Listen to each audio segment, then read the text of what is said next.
Braden Anderson, 67 years old, standing at my only son Jack's funeral. I never imagined what would happen next.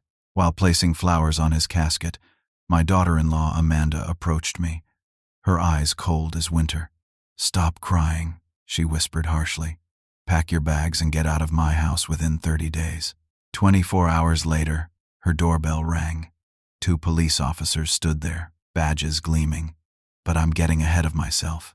Before I continue this story, where are you watching from? Drop your location in the comments and subscribe if you want more real-life stories that will break your heart and rebuild it again. Life has a way of changing so quickly. One minute you're sharing coffee with your son, planning your weekend projects, and the next you're standing over his casket. Your world shattered beyond recognition. But let me back up and tell you how we got here. I spent most of my life as a construction business owner in Portland, Oregon. Built the company from nothing, worked hard, raised a family, lived what most would call the American dream. My wife, Maria, and I had just one child, our son, Jack. We poured everything into him, and he grew into a man any parent would be proud of. 8 years ago, cancer took Maria from us. My sweet Maria, gone after 39 years of marriage. Jack was there for me every step of the way, calling daily, coming over on weekends, making sure I was eating and taking care of myself. That's the kind of man he was, thoughtful, considerate, always putting others first. 5 years back, I made a decision that seemed right at the time. My house felt too empty, too full of memories, and maintaining it alone was becoming difficult. When Jack suggested I sell it and move in with him and his wife Amanda, it felt like the perfect solution. "Dad, we've got the space, and honestly, it would be great to have you around," Jack said one evening as we sat on my back porch. Amanda nodded along, smiling. "We'd love to have you, Braden. Plus, we've been looking at bigger houses, and your help would make it possible." I sold my home of 35 years and contributed $175,000 toward their new house purchase. It wasn't just a handout, mind you. I'm old-fashioned that way. We drew up proper legal documents, had everything notarized. I was essentially a silent investor in the property, with rights clearly spelled out. I wasn't naive, just trusting of my son. The arrangement worked well at first. I took over most household chores and maintenance, while they both worked their full-time jobs. Jack was a software engineer for a major tech company, doing very well for himself. Amanda worked in pharmaceutical sales, always dressed impeccably, always on her phone. Jack and I grew even closer after I moved in. Every Saturday morning, we'd head out to our favorite fishing spot on the Columbia River, just talking about life or sometimes sitting in comfortable silence. On Sundays, we'd work in the garage on various woodworking projects. That space became our sanctuary, filled with tools, the smell of sawdust, and the sound of classic rock playing from an old radio. Last year, I had a minor heart surgery. Nothing too serious, but Jack took 2 weeks off work to help me recover. He'd bring me books, sit and watch old westerns with me, make sure I took my medications on schedule. In the evenings, Amanda would come home, kiss him quickly on the cheek, and usually retreat to their bedroom to work or talk on the phone. Our biggest shared passion was classic car restoration. We'd been working on a 1967 Mustang Fastback for nearly 3 years. Found it in a barn outside Salem, more rust than car, but Jack saw the potential. "This will be our legacy project, Dad," he'd said, eyes gleaming as we towed it home. "When we're done, we'll take it to shows together." Every spare dollar and weekend hour went into that car. We'd ordered parts from all over the country, studied restoration videos, joined online forums for advice. The car was about 70% complete when Jack died. The last thing we installed together was the rebuilt engine, just 2 weeks before I lost him. Looking back, I can see the warning signs with Amanda that I chose to ignore. The first year I lived with them, she seemed welcoming enough, always asking if I needed anything, including me in dinner conversations. But over time, things changed subtly. It started with small comments. "Braden, you're taking up quite a bit of space in the pantry with your snacks." Or, "Could you watch something else?" I can hear your TV from upstairs. Then came the complaints about my cooking. The smell of bacon lingers all day. My TV watching habits. Those war documentaries are so depressing. The time I spent in the garage with Jack. You two are always out there. Like you're avoiding me. Gradually, I found myself excluded from family decisions. They would have discussions behind closed doors. Voices sometimes raised. Once, I overheard Amanda saying, "But it's like living with a roommate we never asked for." And Jack defending me. "He's my father, Amanda, and he helped us buy this house." I never mentioned these overheard conversations to Jack. I didn't want to cause tension in his marriage. I just tried to be less obtrusive, more helpful, quieter. There were financial stresses too. Amanda had expensive tastes, new clothes constantly, a luxury car she insisted on leasing, lavish parties for her work colleagues. I'd noticed Jack checking their bank account on his phone, his expression tightening. Once, I glimpsed a credit card statement open on his laptop showing a balance over $20,000. "Everything okay, son?" I'd asked. "Just juggling some finances, Dad." "Nothing to worry about," he'd said, quickly closing the laptop. I should have pressed harder, asked more questions, been more observant. Maybe things would have turned out differently if I had. But that's the thing about hindsight, isn't it? It's always painfully clear. The day Jack died started like any other Tuesday. We had breakfast together, just the two of us, as Amanda had already left for an early meeting. I made his favorite blueberry pancakes, and we talked about our plans to install the interior upholstery in the Mustang that weekend. "I ordered that special leather cleaner you were reading about," he told me, finishing his coffee. "Should be here Thursday." "Perfect timing," I replied. "The weather's supposed to be good this weekend." He headed off to work with a quick hug, something he'd done since he was a boy.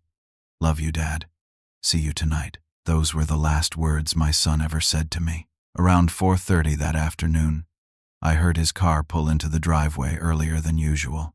I was preparing dinner in the kitchen and thought maybe he'd finished work early to surprise Amanda for their anniversary, which was coming up that weekend. I heard the garage door open, but Jack didn't come inside. After about 20 minutes, I went to check on him. The garage door connecting to the house was unlocked. I stepped in and saw him on the floor beside the Mustang, one arm clutched to his chest, his face ashen gray. "Jack!" I rushed to him, falling to my knees. "Jack, what's wrong?" His eyes found mine, filled with panic. He tried to speak but couldn't form words. I knew immediately it was his heart. At 38 years old, my son was having a heart attack. I grabbed my phone from my pocket and dialed 911, my hands shaking so badly I had to try twice. "My son, he's having a heart attack," I told the dispatcher, my voice breaking. "Please hurry." While waiting for the ambulance, I performed CPR the way I'd been trained years ago as a job site safety manager. Push hard, push fast. The dispatcher counted with me over the speakerphone. 1 and 2 and 3 and 4. The paramedics arrived 7 minutes later, though it felt like hours. They took over immediately, attaching monitors, starting an IV, loading him into the ambulance. I followed in my car, running one red light, praying to Maria, to God, to anyone who might be listening. At the hospital, they rushed Jack through doors where I couldn't follow. A kind nurse led me to a waiting room, brought me water I couldn't drink.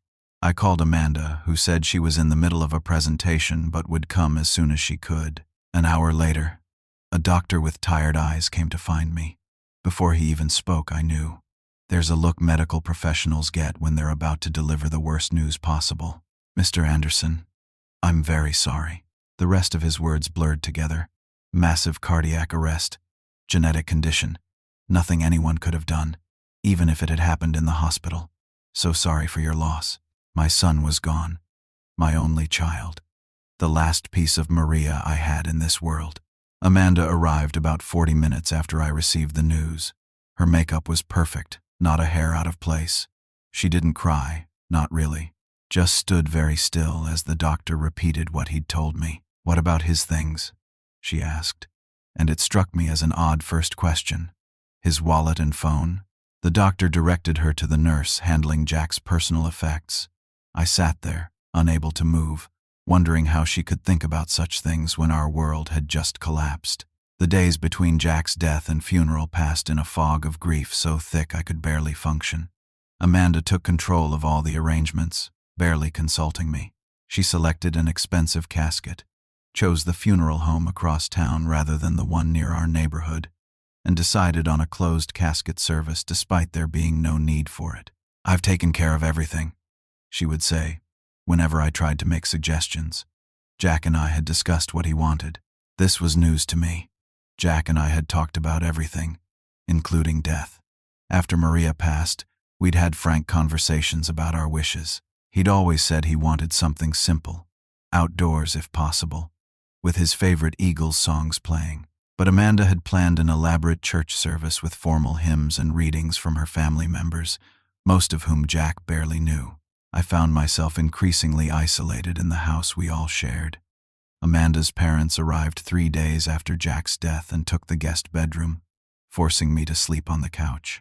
They spoke around me, through me, about me, but rarely to me. The arrangements cost nearly $15,000. I overheard Amanda telling her mother in the kitchen one evening, but the life insurance should cover it. Plus, there's the house. I found what comfort I could in Jack's belongings and our workshop. Late at night, when everyone was asleep, I would sit in the garage, running my hands over his tools, reading the notes he'd made about the Mustang's restoration. I found his leather work gloves, still formed to the shape of his hands, and held them against my face, breathing in the lingering scent of him. The day before the funeral, I overheard Amanda and her sister talking in the backyard. "What are you going to do about the old man problem?" her sister asked. Amanda sighed loudly. "I'll handle it after the funeral. One thing at a time. You know he has rights to the house, right? Jack told me that once." "We'll see about that," Amanda replied, her voice hard. "This is my house now." I retreated silently, my heart breaking anew. The old man problem. Is that all I was to them? A problem to be handled? The morning of the funeral, I dressed in my best suit, the same one I'd worn to Maria's funeral. I had prepared a short speech about Jack, recalling his childhood, his kindness, his achievements, the kind of father he would have been had he been blessed with children. I'd rehearsed it in the bathroom mirror, trying not to break down. But as we prepared to leave for the church, Amanda approached me. "There won't be time for everyone to speak," she said flatly. "The minister and I will handle the eulogy." "But I'm his father," I protested quietly, conscious of her parents watching from the hallway. "And I'm his wife," she countered, turning away as if the matter was settled. At the church, I was directed to sit in the second row, not with the immediate family in the front. Amanda sat centered in the first pew, flanked by her parents, occasionally dabbing at dry eyes with a black handkerchief. The service felt impersonal, nothing like Jack. The minister spoke of him in generalities, clearly having never met my son. Amanda's eulogy focused primarily on their marriage, her loss, her pain. She told stories I'd never heard, some that didn't sound quite right. Jack taking her to Paris for a surprise anniversary, when I knew they'd never been to Europe.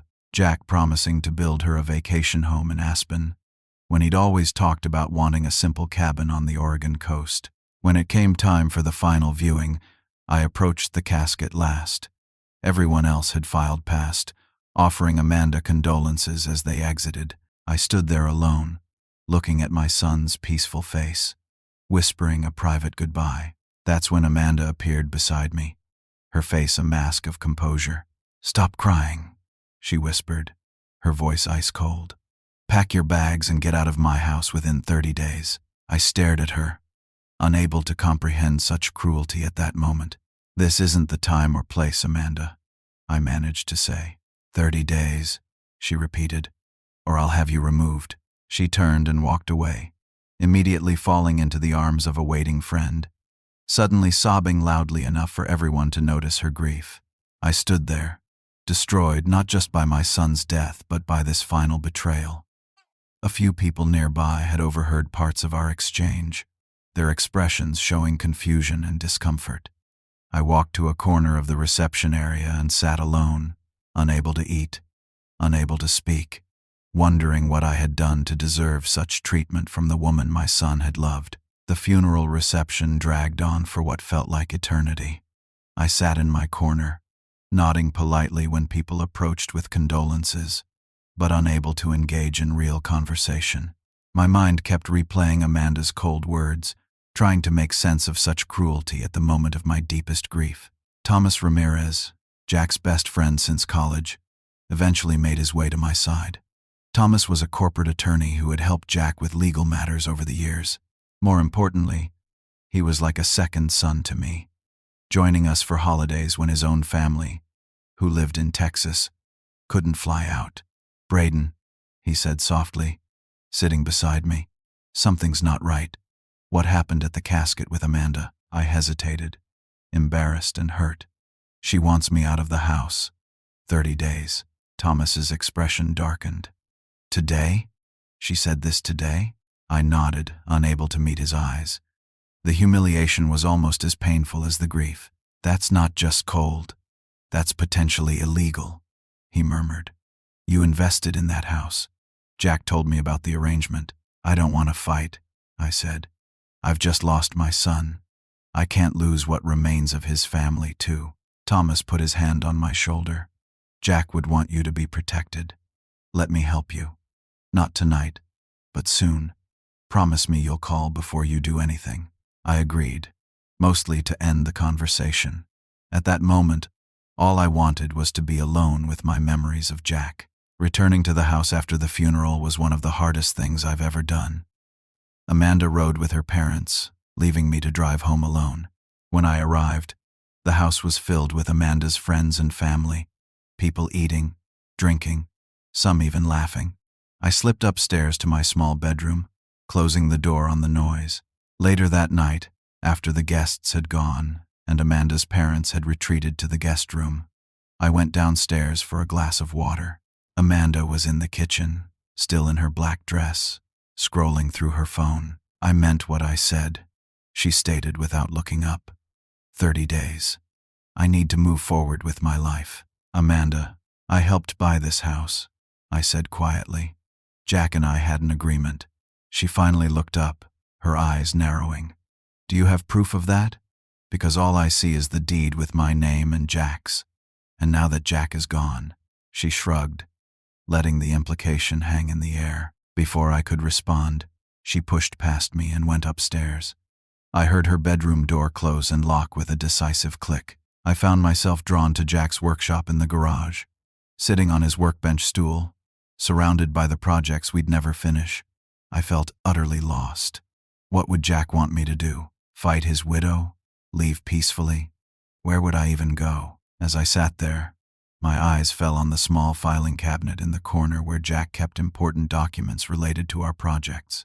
On a whim, I opened the top drawer, finding neatly labeled folders about the Mustang, receipts, restoration guides. The bottom drawer was locked, which struck me as odd. Jack had never mentioned keeping anything locked away. I remembered the small key he always kept in his desk organizer and retrieved it. The drawer opened smoothly, revealing more folders, these unlabeled. What I found inside changed everything. The first folder contained a journal Jack had been keeping for the past year. Reading it felt like an invasion of privacy, but I needed to understand what had been happening in my son's life. The entries revealed a troubled marriage, arguments about money, Amanda's excessive spending, her resentment of the time Jack spent with me, his growing suspicions about her late nights at the office. "Dad has no idea how bad things have gotten," one entry read. "I shield him from it because he's already lost Mom, and I can't bear for him to worry about me too, but something has to change." Another folder contained financial statements showing multiple maxed-out credit cards in both their names, bank account withdrawals Amanda had made without explanation, a home equity line of credit Jack apparently knew nothing about until receiving a statement in the mail. Most damning of all was a small digital voice recorder and a handwritten note from Jack, dated just 3 weeks before his death, recording conversation with A about house ownership. "Dad needs protection." I pressed play with trembling fingers and heard my son's voice, causing fresh tears. "I just want to be clear about the house situation. Jack was saying. If anything ever happened to me, my dad would still have rights to live here and to his investment. Amanda's voice, sounding annoyed. Yes, fine, whatever. The house would be half his, technically. Can we stop talking about your father for 5 minutes? The recording ended. I sat in stunned silence, the pieces falling into place. Jack had been preparing for something. He'd been trying to protect me. The final document I found was a copy of Jack's life insurance policy. I was listed as a 50% beneficiary, with Amanda receiving the other half. Had she known this? Is that why she was so focused on his things at the hospital, looking for documents? With shaking hands, I pulled out my cell phone and called Thomas despite the late hour. I need your help, I said when he answered. I found something in Jack's files. Thomas came over early the next morning, before Amanda was awake. We sat in his car parked down the street, and I showed him everything I'd discovered. Jack was clearly concerned about your welfare, Thomas said, examining the documents. And with good reason. These financial records are troubling. What should I do? I asked, feeling overwhelmed by grief and betrayal. First, we secure these documents and make copies. Then I suggest you do exactly what she expects you to do, appear to comply, leave peacefully, but we'll be working behind the scenes to protect your rights. He paused, his expression gentle but serious. Braden, did Jack ever mention concerns about Amanda's behavior? Any suspicions? I shook my head, then hesitated.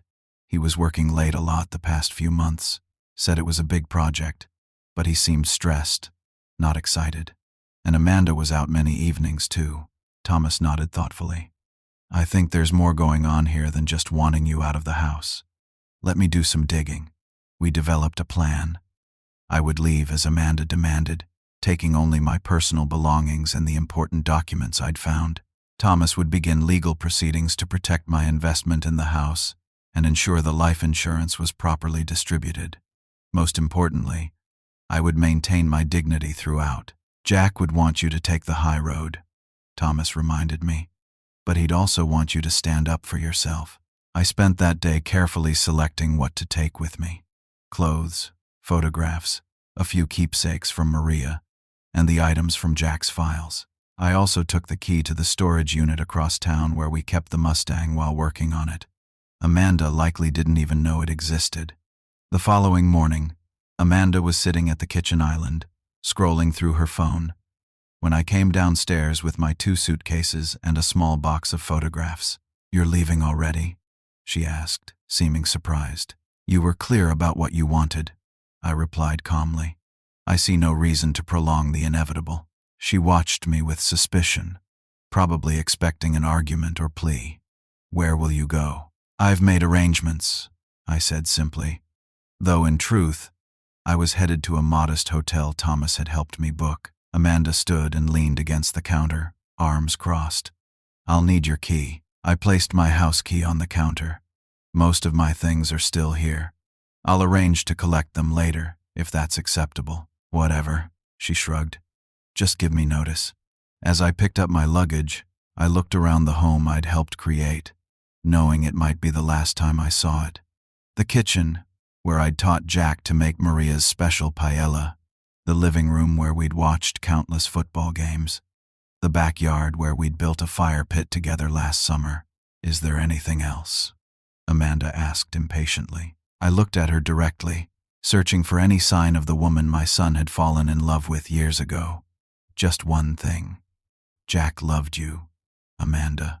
Whatever happened between you, whatever is happening now, I hope you remember that. Something flickered across her face, too quickly to identify. Then her expression hardened again. Goodbye, Braden. I walked out with as much dignity as I could muster, my heart breaking all over again. Not just for the loss of my son, but for the home and family I'd thought we'd built together. Before driving away, I took one last look at Jack's workshop in the garage. Through the window, I could see the empty space where we used to work side by side. I said a silent goodbye to those precious memories, promising Jack I would find a way to honor what we'd shared. The Lakeside Inn was a clean, simple hotel about 15 minutes from the house. Thomas had reserved me a room for 2 weeks. insisting on covering the cost despite my protests. "Consider it payback for all the fishing trips and home-cooked meals over the years," he'd said. I checked in, unpacked my meager belongings, and sat on the edge of the bed, suddenly at a loss. For the first time in my life, I had no home, no immediate family, and no clear future. The grief I'd been holding at bay while focusing on the practical matters of leaving rushed in, overwhelming me completely. I don't know how long I sat there, lost in my sorrow. A knock at the door eventually roused me. Thomas stood there with takeout bags from my favorite barbecue place. "Thought you could use some company and food," he said, his kind eyes taking in my disheveled appearance. "And we need to talk strategy." Over pulled pork sandwiches and coleslaw, Thomas laid out what he'd learned and what we needed to do next. "I've filed the initial property claim documents with county records," he explained. "That puts a hold on any attempts to sell or refinance the house. I've also contacted the life insurance company to verify your beneficiary status." "Have you heard anything from Amanda?" I asked. "Not directly, but I've been making calls to mutual friends." He hesitated, seeming unsure about continuing. "Whatever it is, I need to know," I said. Thomas sighed. Jack suspected Amanda was having an affair with her sales director, a guy named Paul Winters. Several people confirm they've been seen together outside of work for months. The revelation shouldn't have shocked me after everything else, but it did. The thought of my son suffering through such betrayal, all while protecting me from the truth, was almost unbearable. "There's more," Thomas continued gently. "Financial records show Amanda has been draining accounts for months. Large cash withdrawals, transfers to a private account. Jack discovered it recently and was consulting with a divorce attorney. Discreetly. He never said a word to me," I whispered. "He was trying to handle it without adding to your worries. You know how Jack was always the fixer, always protecting everyone else." Thomas paused, his own grief visible. "The last time we spoke, about a week before he died, he mentioned wanting to talk to you about making some changes. I think he was preparing to tell you everything." The next morning, Thomas introduced me to Gabrielle Washington, a senior attorney specializing in property law and elder protection. In her 60s herself, with steel gray hair and penetrating eyes, she listened carefully to my story. "This is elder financial abuse, pure and simple," she stated when I finished. "Combined with the investment documentation and recorded conversation, we have a very strong case. I don't want to destroy Amanda," I said. "Despite everything, she was Jack's choice." Gabrielle's expression softened slightly. "Mr. Anderson, protecting your rights doesn't make you vindictive. Jack clearly wanted you to have security. We're simply honoring his wishes." Over the next few days, we prepared the necessary legal documents. A cease and desist order preventing Amanda from selling or removing Jack's belongings from the house. Property claim paperwork establishing my financial interest in the home. A formal request for the life insurance company to freeze the payout pending verification of all parties' rights. Thomas also helped me file a police report documenting potential financial elder abuse, which would prove crucial later. 5 days after I left the house, everything was in place. Gabrielle advised me to stay at the hotel and let the legal process unfold. "These situations can become volatile," she warned. "Your dignity in leaving has given us the high ground. Let's maintain that advantage." That evening, Thomas invited me to dinner at his home. His wife Lisa prepared an amazing lasagna, and their 2 children showed me their school projects. For a few hours, I felt almost normal, part of a family again. It was both healing and painful, a reminder of what I'd lost. As I was preparing to leave, Lisa hugged me tightly. "You're family to us, Braden. Always have been. We have a spare room that's yours whenever you want it." Their kindness brought me to tears. "Thank you," was all I could manage to say. Back at the hotel, I received a text from Thomas. "Everything is set for tomorrow morning, 9 a.m. Try to get some sleep." Sleep didn't come easily, but for the first time since Jack's death, I felt a glimmer of something beyond grief. Not peace, not yet, but perhaps the first step toward justice. At precisely 9 o'clock the next morning, 2 police officers and a county official arrived at Amanda's door, now legally just Amanda's house. Thomas had arranged for me to wait in his car parked across the street, close enough to see but not to interfere. Through the car window, I watched Amanda open the door, dressed immaculately as always, her expression changing from confusion to alarm as the officers identified themselves and the county official presented her with legal documents. Even from a distance, I could see the color drain from her face as she scanned the papers. She looked up, searching the street, her eyes eventually finding Thomas's car. Though she couldn't see me through the tinted windows, she stared in our direction, her posture rigid with anger. The conversation at the door continued for nearly 20 minutes. Amanda appeared to be arguing, gesturing emphatically. One officer remained calm, pointing to specific sections of the documents. Eventually, she stepped back, allowing them entry into the house. "That's to verify none of your property or Jack's workshop items have been removed or disposed of," Thomas explained. "Standard procedure in these cases." While they were inside, Amanda's sister arrived, parking haphazardly in the driveway and rushing to the door. More heated discussion ensued on the front step. After about 45 minutes, the officers and county official emerged. Amanda and her sister remained in the doorway, both visibly upset. The officials returned to their vehicles and drove away. Thomas's phone rang immediately. It was Gabrielle. "Initial service of documents successful," she reported. "She's been officially notified of the property claim, elder protection order, and asset freeze." Her reaction was about what we expected: denial, accusations of manipulation, attempts to paint Braden as confused and opportunistic. "What happens next?" I asked. "She has 72 hours to respond through legal channels.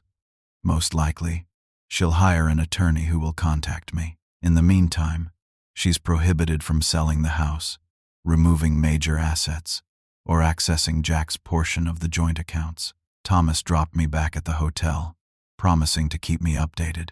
I spent the afternoon in a strange state of emotional limbo, relieved that action had been taken but devastated that it had come to this. This wasn't how I'd imagined spending my senior years after a lifetime of hard work and family devotion.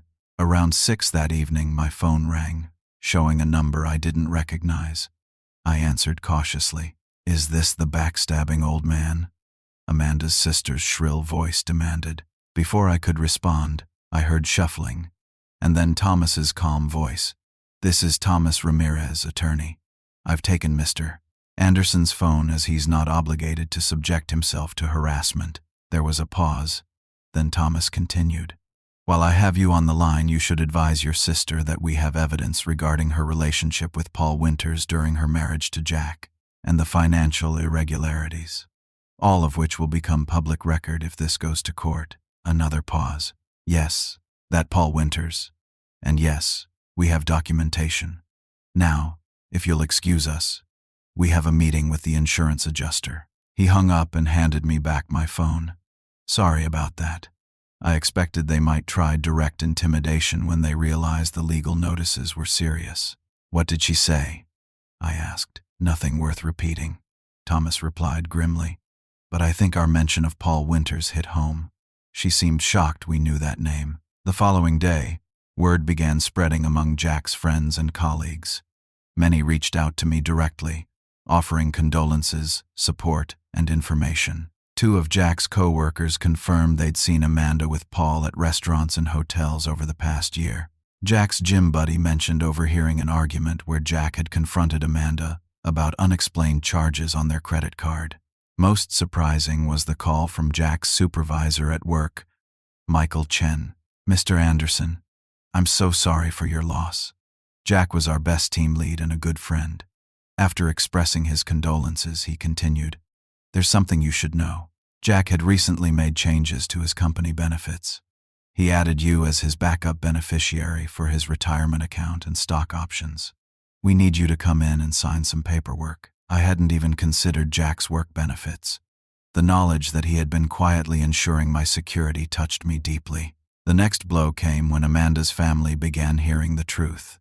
Her uncle, who had been civil to me at the funeral, called Thomas's office. "I had no idea Braden had invested in that house," he said. "Amanda told everyone it was her inheritance that made the down payment possible." Her lies were unraveling quickly. By the time the 72-hour response period had elapsed, Amanda had hired a lawyer, but her position was weakening by the hour. 10 days after I left the house, we had our preliminary hearing for the property rights and elder protection orders. The courthouse was a grand old building in downtown Portland, its marble hallways echoing with footsteps and whispered conversations. Amanda arrived with her attorney, a young man who looked uncomfortable and unprepared. They barely glanced in my direction as we waited outside the courtroom. Inside, Judge Eleanor Martinez, a woman in her 60s with reading glasses perched on her nose, reviewed our documents carefully before addressing the room. "This is a preliminary hearing to establish temporary orders regarding property at 1487 Cedar Mill Road, jointly owned by the late Jack Anderson and his wife Amanda Anderson, with investment contribution from Braden Anderson, father of the deceased." What followed was a methodical presentation of evidence, my investment documentation, the recorded conversation between Jack and Amanda, acknowledging my rights to the property, statements from Jack's friends about his intentions for my security.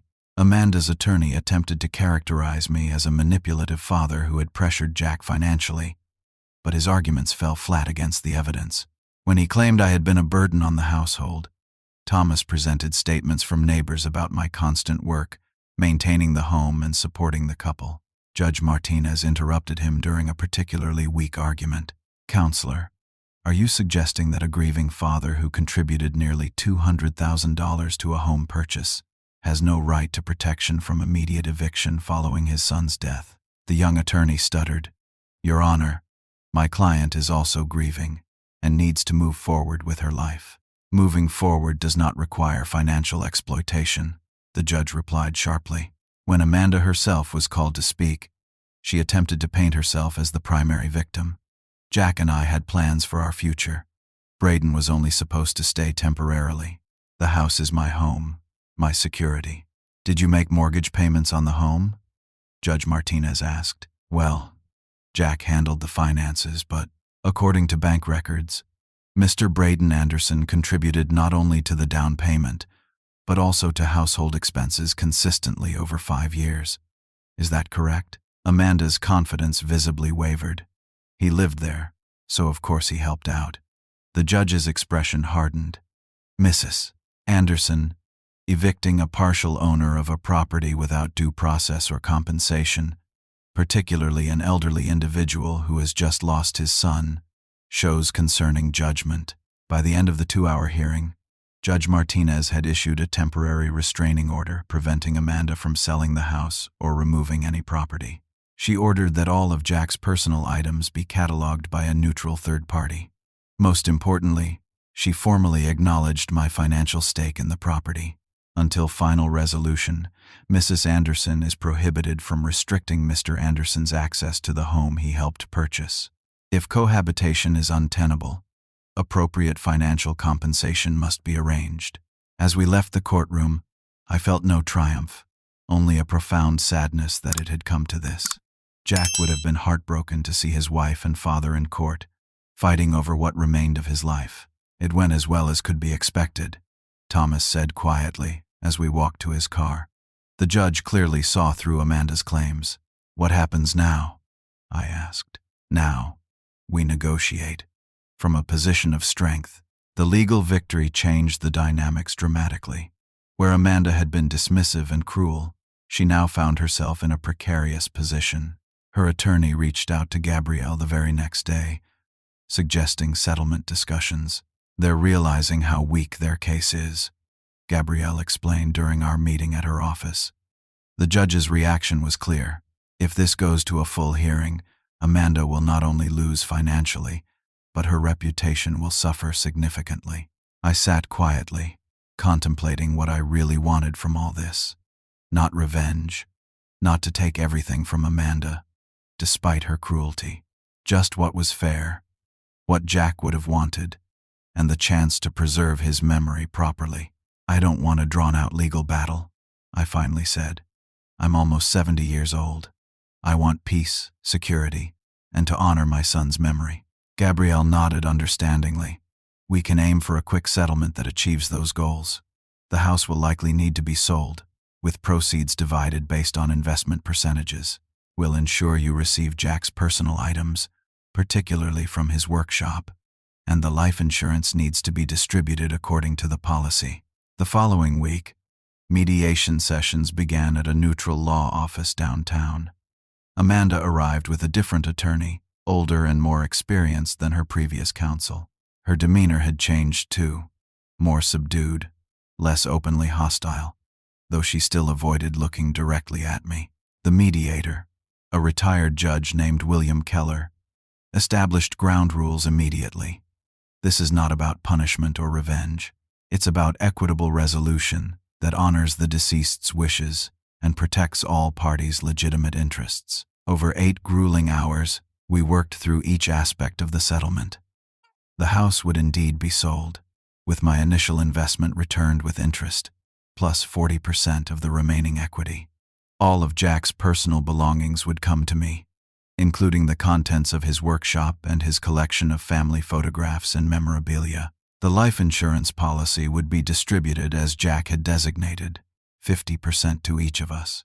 Amanda would retain their joint banking accounts and her personal possessions. Throughout the negotiations, Thomas and 2 other friends of Jack's remained by my side, offering support and occasional guidance.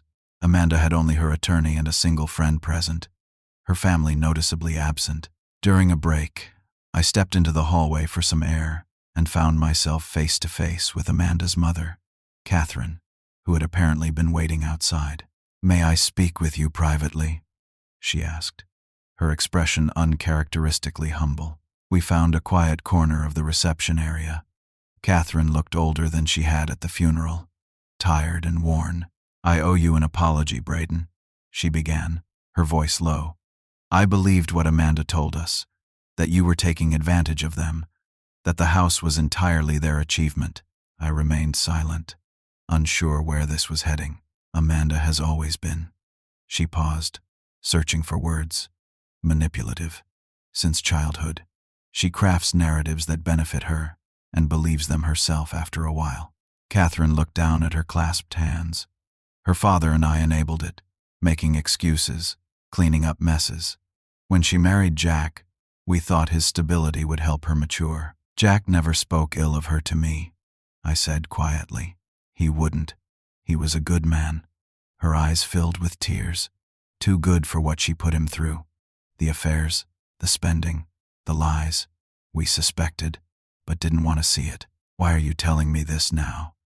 I asked. "Because you deserve the truth. And because I want you to know that not everyone in our family supports what she did to you." She reached into her purse and withdrew an envelope. "These are photos of Jack from our family gatherings. Copies for you to keep." The unexpected kindness brought tears to my eyes. "Thank you. I have one more thing to tell you," Catherine said, glancing toward the mediation room. "Amanda is already seeing Paul Winters openly.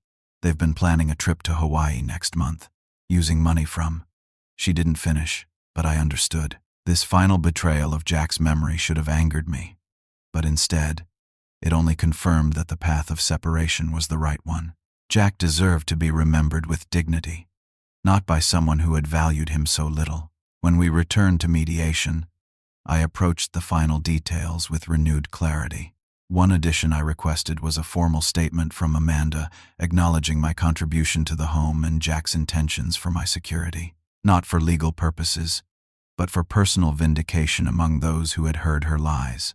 To my surprise, she agreed without argument. Perhaps her mother had spoken to her, or perhaps she simply wanted the process finished. By late afternoon, we had a comprehensive settlement agreement. The mediator reviewed each point, ensuring everyone understood the terms. When he asked if there were any final concerns, I had just one. "The Mustang," I said. "The 1967 Ford Mustang Fastback that Jack and I were restoring. It's in a storage unit across town." Amanda looked up, genuinely surprised. "What Mustang?" "Our project car.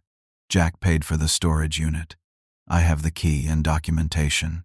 The mediator looked between us. "Mrs. Anderson, do you contest ownership of this vehicle?" She shrugged, apparently unaware of the car's existence or significance.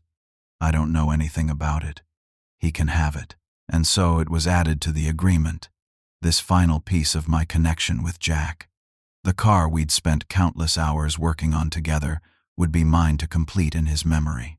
As we prepared to sign the documents, I noticed Amanda's hand trembling slightly. For a brief moment, I glimpsed something beyond her controlled facade, perhaps regret or recognition of what she had thrown away, both in her marriage and after Jack's death.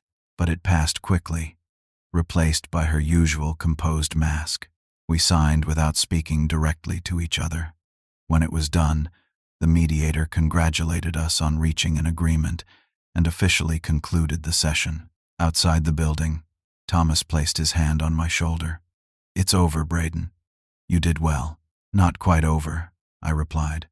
"But the worst is behind us." In the days that followed, Jack's friends rallied around me in ways I never expected. His co-workers organized a memorial gathering at his favorite brew pub, sharing stories and memories that painted a full picture of my son's life outside our home. I learned how he had mentored younger team members, advocated for charitable initiatives at work, and been the person everyone turned to in difficult times. "Jack talked about you constantly," one young programmer told me. "He said everything he knew about being a good man he learned from you." These words meant more than any legal victory or financial settlement. The most surprising support came from the classic car community. When Jack's friend Miguel heard about the Mustang, he posted in several online restoration forums. Within days, offers of help poured in from fellow enthusiasts wanting to help complete the project in Jack's memory. "Your son was active on these forums," Miguel explained. "Everyone respected his knowledge and generosity with advice. They want to pay it back." Even a small fundraiser organized by Thomas's wife Lisa to help with my legal expenses grew beyond anyone's expectations, raising nearly $12,000 from friends, colleagues, and community members who had heard our story. Amanda, as part of the settlement, issued a public statement apologizing for mischaracterizations regarding my role in their home and acknowledging my financial contribution and rights. It was formal and clearly written by her attorney, but it helped restore my reputation among those who had heard her earlier claims. The house sold quickly, above asking price in Portland's hot market. My share of the proceeds, combined with the life insurance payout, provided enough for me to purchase a small 2-bedroom cottage in Thomas and Lisa's neighborhood and still have savings for security. As I signed the closing documents on my new home, I felt Jack's presence strongly. He would have approved of this modest, practical place with its small workshop in the back garden. It was a new beginning, not what I had planned for my later years, but a chance to build something meaningful from the ashes of tragedy. Moving into my new cottage marked the beginning of a different phase of life. The small blue house with white trim sat on a quiet street lined with oak trees, just 3 blocks from Thomas and Lisa's family home. It had a covered front porch with space for 2 rocking chairs, a kitchen with a window overlooking a small backyard, and most importantly, a detached garage large enough to hold the Mustang and Jack's tools. The first weekend after moving in, a convoy of pickup trucks arrived, carrying Jack's friends and all the equipment from his workshop. They spent the day setting up my new workspace exactly as Jack had organized his own, hanging pegboards for tools, installing workbenches, even recreating his system of labeled bins for parts. "He'd want you to have everything just the way you're used to it," Miguel said as they worked. That same afternoon, another truck delivered the Mustang from its storage unit. Seeing the partially restored classic car in my own garage brought both pain and purpose. This would be my tribute to Jack, completing what we had started together. Thomas suggested I join a grief support group specifically for parents who had lost adult children. Initially resistant, I finally attended a meeting at the community center 6 weeks after moving in. The circle of 8 parents welcomed me without judgment or platitudes. Here, I could speak Jack's name freely, share memories without discomfort, and express the complex emotions of parental grief without burdening others. "It's a different kind of loss," explained Eleanor, a woman in her 70s who had lost her daughter to cancer 5 years earlier. Friends expect you to move on because your child lived a full life, but a parent's grief doesn't work that way. There's no natural order to burying your child, no matter their age. These weekly meetings became an essential part of my healing. Through shared stories and tears, I learned that grief doesn't follow a timeline or checklist. It comes in waves, retreats, then returns when least expected. The group taught me that healing doesn't mean forgetting, but rather finding ways to carry Jack's memory forward constructively. With time and professional counseling, I began processing not only Jack's death but also Amanda's betrayal. The therapist helped me understand that forgiveness wasn't about excusing her actions but freeing myself from the burden of anger. Holding on to resentment is like drinking poison and expecting the other person to die, my counselor often reminded me. Gradually, I found the strength to forgive Amanda, not for her sake but for my own peace. I would never understand her cruelty or lack of respect for Jack's memory, but I could choose not to let it consume me. As spring turned to summer, my garage became a gathering place for both healing and community. Every Saturday, a rotating group of Jack's friends and classic car enthusiasts would arrive to work on the Mustang. Some brought parts they'd tracked down. Others offered specialized skills. All brought stories and companionship. Miguel, who shared Jack's passion for restoration, became a regular fixture, patiently teaching me techniques I hadn't known before. Jack learned this method from a YouTube channel he'd explained, showing me how to properly sand and prime the car's quarter panels. He was so excited to show you once he'd mastered it. These sessions were bittersweet, highlighting Jack's absence while celebrating his passions. We worked with his tools, followed his detailed restoration notes, and honored his vision for the car. Sometimes I'd find myself turning to share a thought with him, the habit of 5 years of working side by side still strong. Lisa suggested I create a memorial scholarship in Jack's name for young people interested in technology. Using a portion of the life insurance money, I established a small fund providing 2 scholarships annually for local high school students pursuing computer science education. The first selection committee meeting brought unexpected joy as we reviewed applications from bright, ambitious young people. Jack would have loved meeting these students, encouraging their dreams the way he'd always supported his junior colleagues. On what would have been Jack's 40th birthday, we gathered at my home for a memorial barbecue. Friends brought dishes, photographs, and stories. In the garage, the Mustang gleamed, now 80% complete. We took turns sitting behind the wheel, imagining Jack's delight at our progress. Next milestone, we take her for a test drive, Thomas announced, raising a glass in toast, Jack riding shotgun in spirit. That evening, after everyone had gone, I sat alone on my porch watching the sunset. For the first time since Jack's death, memories brought more comfort than pain. I could picture his smile, hear his laugh, feel the warmth of his presence without being overwhelmed by his absence. Life had changed irrevocably, but I was finding my way forward. The cottage felt like home now, filled with both old memories and new beginnings. The neighborhood children knew me as Mr. B, stopping by to ask about the classic car or bring me drawings. Thomas and Lisa's kids considered my house a second home, often doing homework at my kitchen table while I cooked dinner for all of us. I'd found purpose in unexpected places. The local high school auto shop teacher invited me to mentor students interested in classic cars. The grief support group asked me to help welcome new members. Jack's former company requested I speak at their mentorship program launch, sharing stories of how Jack had guided younger team members. These connections formed a tapestry of support that carried me through the difficult days that still came occasionally. Anniversary dates, holidays, random Tuesdays, when a song on the radio or the smell of Jack's favorite coffee would bring grief rushing back unexpectedly. But increasingly, these moments of sadness were balanced by genuine joy and gratitude for the life I was building.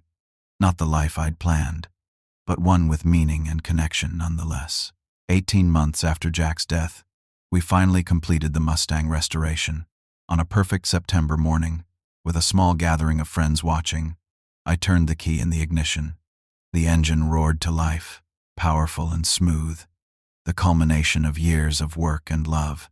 Miguel filmed as I took the first drive around the block, the wind in my hair, tears on my cheeks, Jack's presence palpable in the passenger seat beside me. When I returned to the driveway, everyone cheered. That evening, sitting alone in my living room surrounded by photographs of Jack throughout his life, I reflected on the journey of the past 2 years. The devastating loss, the betrayal, the legal battles, the rebuilding. Through it all, I'd learned lessons I never wanted, but now valued deeply. Family isn't always defined by blood. Sometimes it's built through friendship, shared grief, and compassion. Integrity matters more than possessions. Documentation protects those we love even when we're gone. Standing up for oneself can coexist with forgiveness and grace. Most importantly, I'd learned that a parent's love transcends death, continuing to shape lives and create ripples of goodness long after a child is gone. Jack's generosity, kindness, and foresight had created the foundation for my new life. His character continued to inspire those who had known him. I opened his journal to an entry from the month before he died. Dad taught me that a man's true worth is measured not by what he accumulates, but by how he treats others. If I have any wisdom to pass on someday, it will be that legacy of character he gave me. Reading his words, I felt a profound sense of peace. Despite everything, Jack's legacy remained intact, his values preserved and extended through those who loved him. I had lost my son, but I had not lost the gifts he brought to the world or the love we shared. As darkness fell, I stepped onto my porch and looked up at the stars, the same stars Jack and I used to identify on camping trips when he was a boy. Whatever came next in life, I would face it with the strength he helped build in me, carrying forward the best of who we were together. Have you ever had to stand up for yourself during a time of grief? I'd love to hear your stories in the comments below. If this story touched you, please consider subscribing to hear more journeys of resilience and healing.